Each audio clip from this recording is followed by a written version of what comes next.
ಜಿಲ್ಲೆಯ ಕುಕನೂರು ತಾಲೂಕಿನ ಹೆಮ್ಮೆಯ ಸಾಹಿತಿ ಹಿರೇಮನಿಯವರಿಗೆ ಇದುವರೆಗೆ ಒಟ್ಟು 15 ಪ್ರಶಸ್ತಿಗಳು ಬಂದಿದ್ದು, ಸಾಹಿತ್ಯ ಕ್ಷೇತ್ರದಲ್ಲಿ ಮಾಡಿದ ಸೇವೆಗೆ ಸಂಘ ಗೌರವವಾಗಿದೆ ಎಂದು ಕರ್ನಾಟಕ ರಕ್ಷಣಾ ಯುವಗಜ ವೇದಿಕೆಯ ಕೊಪ್ಪಳ ಜಿಲ್ಲಾ ಅಧ್ಯಕ್ಷರಾಗಿರುವ ಪಿ ಕುಮಾರಸ್ವಾಮಿಯವರು ತಿಳಿಸಿದ್ದಾರೆ.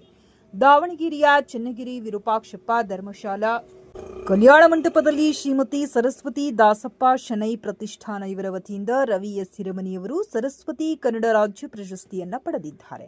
ಸಮಾಜ ಸೇವೆಗೂ ಮತ್ತು ಸಾಹಿತ್ಯ ಸೇವೆಗೆ ನಿರಂತರವಾಗಿ ಕೃಷಿ ಮಾಡುತ್ತಿರುವ ರವಿ ಎಸ್ ಹಿರೇಮನಿಯವರಿಗೆ ಇನ್ನಷ್ಟು ಪ್ರಶಸ್ತಿಗಳು ಬರಲಿ ಎಂದು ಕರ್ನಾಟಕ ರಕ್ಷಣಾ ಯುವಗಜ ವೇದಿಕೆಯ ಎಲ್ಲಾ ಪದಾಧಿಕಾರಿಗಳು ಮತ್ತು ಕುಕನೂರಿನ ಸಮಸ್ತ ನಾಗರಿಕರು ಶುಭ ಹಾರೈಸಿದ್ದಾರೆ.